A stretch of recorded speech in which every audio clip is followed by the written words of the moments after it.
kind of cool. Today's book is called Little Toot. There he goes again. It's by Hardy Gramatke. He wrote the book and drew the pictures.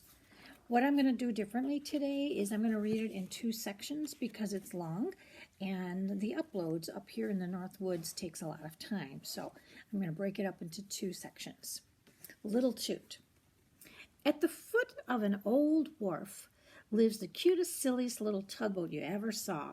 A very handsome tugboat with a brand new candy stick smokestack. His name is Little Toot. And his name he came by through no fault of his own. Blow hard as he would, the only sound that came out of his whistle was a small toot, toot, toot. But what he couldn't create in sound, Little Toot made up for in smoke. From his chubby smokestack, he would send up a volley of smoke balls, which bubbled over his wake like balloons. Hence, when he got tall, all steamed up, Little Toot used to feel very important. There's the bubbles. Black smoke. Then the flag at his masthead would dance like the tail of a puppy dog when he's happy, and he flaunted his signals like a man of war. Now the river where Little Toot lives is full of ships. They come from ports all over the world, bringing crews who speak strange tongues and bringing even stranger cargoes. Hides from Buenos Aires, copra from the South Seas, whale oil from Antarctica, and fragrant teas from distant Asia. So there's always work for tugboats to do, either pushing ships into the docks to be unloaded or else pulling them into the stream and down the channel to the ocean to begin a new voyage. So a tugboat's life is busy, exciting, and Little Toot was properly right in the middle of it. His father, Big Toot, was the biggest and fastest tugboat on the river. Why, Big Toot can make more smoke and kick up more water than any 2 of the other boats put together. That's his dad, Big Toot. As for his grandfather, Toot, he's an old sea dog who breathes smoke and tells of his mighty deeds on the river.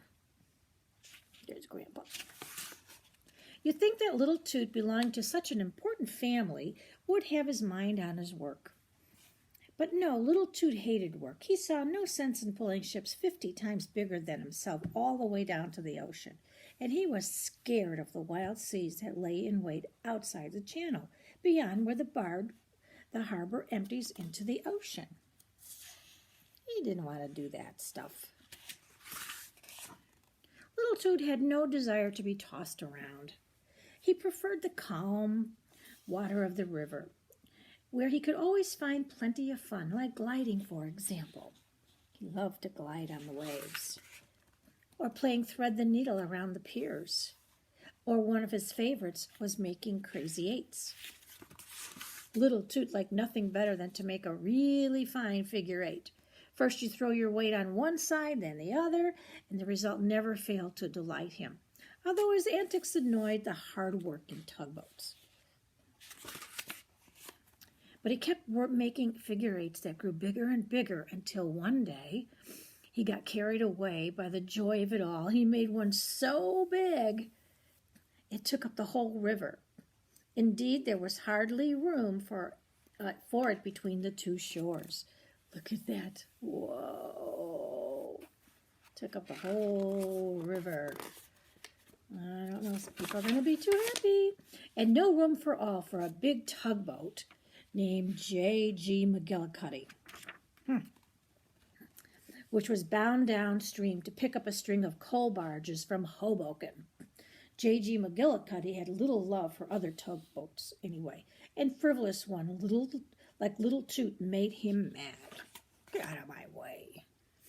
This by itself was bad enough, but unfortunately for Little Toot, the other tugboats had seen what had happened, so they began to make fun of him, calling him names who only knew how to play. Poor Little Toot, he was ashamed and angry, but there was nothing he could do about it except blow those silly smoke balls. But the more he blew, the more the other boats laughed at him. Little Toot couldn't stand it. He fled to his favorite hiding place alongside the wharf, where his taunting friends could not reach him, and there he just sat and sulked. Poor little Toot. After he moped a while, little Toot saw, headed down the river, a great ocean liner. Wow. And pulling it were 4 tugboats, with his own father at the front of it. They're tugging this big boat. The sight of that brave, bustling work made little Toot think, He thought harder than ever in his life, and then all of a sudden a great idea. He wouldn't be silly and frivolous little tugboat anymore. He would work like the best of them. After all, wasn't he the son of Big Toot, the mightiest tug on the river? Well, he would make Big Toot proud of him. He showed them all, full of ambition. He started eagerly downstream. He's going to be like his dad.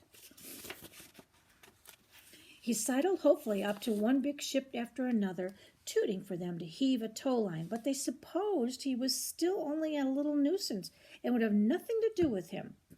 Oscar, the Scandinavian, rudely blew steam in his face. Oh. And the others were too busy with their own affairs to notice a bothersome little tug. They knew him too well. I'm going to stop right here, and I'll be back again. Don't go away.